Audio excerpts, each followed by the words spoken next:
Espectroscopía de absorción atómica. Esta fue la técnica usada para realizar el análisis de las dos muestras de agua recolectadas en la Universidad Industrial de Santander. Este es un método usado en química analítica para cuantificar la cantidad de un elemento en una muestra líquida. Para el caso de este proyecto, se cuantificó calcio y magnesio en dos muestras de agua, usando el equipo disponible en el laboratorio 318 del edificio de Livianos. Este equipo usa un quemador de flujo laminar y una lámpara de cátodo hueco. Estas son las especificaciones. Pero como tal, ese es el esquema general de un equipo. Está la lámpara de cátodo hueco, que es la que nos da el haz de radiación, que es lo que vamos a medir como tal. Entonces el haz de radiación incide en la muestra tiene que ser atomizada, es decir, están moléculas, pero la tenemos que llevar a átomos. ¿Y cómo lo hacemos? Con una llama que la caliente a la temperatura suficiente para que se atomice. Entonces esa radiación pasa por la muestra y esto medimos la incidente versus la transmitida.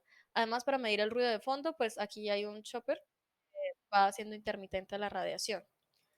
¿Cómo se hace la atomización de la muestra? Bueno, para el caso del equipo de la UIS está el quemador de flujo de la el cual tiene unas fases en las que lo primero es que absorbe la solución del balón aforado que nosotros le pongamos, luego la nebuliza, es decir, es como si fuera un aerosol que la pone en partículas suspendidas, las más pesadas no van a suspenderse, van a bajar y van a salir acá por el tubo de escape.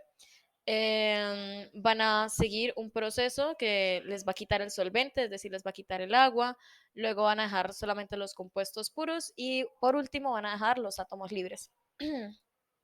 Pero ¿cómo excitamos esos átomos libres? Bueno, eso lo hacemos por la radiación emitida por una lámpara de cátodo hueco.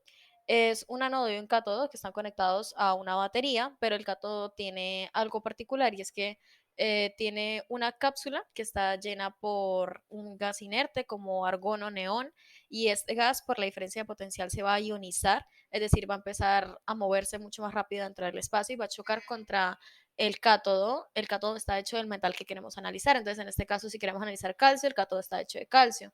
Entonces, esto empieza a chocar contra el metal y hace que los átomos del metal salgan disparados, siguiendo pues esta ecuación que está acá. El metal está en estado gaseoso como catión y luego sale el metal más una energía, como lo vemos acá, una radiación con una frecuencia determinada. Para el calcio usamos la longitud de onda de 422,7 y para el magnesio 285,2. Estas longitudes de onda son especiales porque son las que causan la resonancia del elemento. ¿Cómo hacemos, cómo encontramos esa longitud de onda? Pues si vamos a hallar calcio, tenemos que dispararle calcio. Por eso hay múltiples lámparas, hay lámparas de todos los elementos de la tabla periódica, pues se pueden determinar todos. Por último, tenemos ya el monocromador, que es que después de que los átomos absorbieron cierta cantidad de energía, pues va a pasar la que no absorbieron.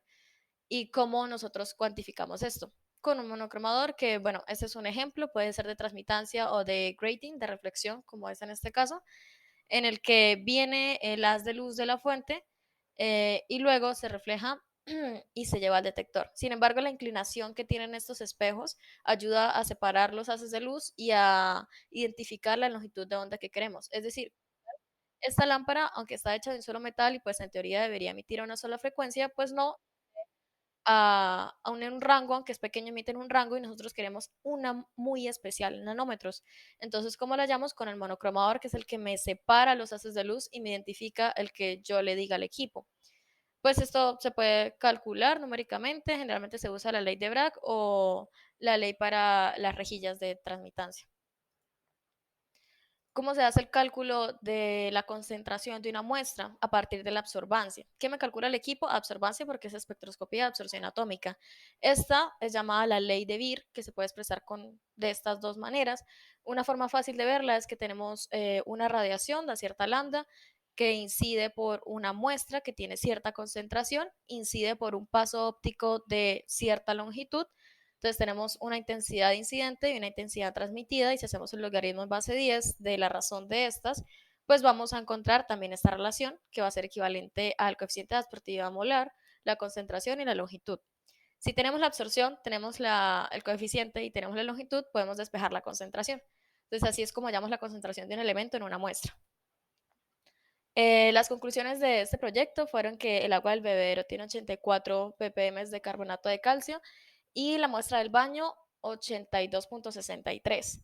El carbonato de calcio es el que se usa para hallar la dureza del agua y las partes por millón, los ppm, son miligramos sobre litro. Entonces, estos valores corresponden a la clasificación de moderadamente dura según los parámetros de la OMS. Queríamos ver si el agua de los bebederos y de los baños era la misma, si era posible tomar cualquiera de las dos y si en dado caso podía tener alguna repercusión para las tuberías de la universidad, pues si el agua es muy dura, se acumula cal y esto ocasiona que se dañen o incluso hace que pues funcionen mal algunos equipos. Entonces, se halló que realmente no representa peligro en ninguno de estos dos aspectos y que el agua es muy similar.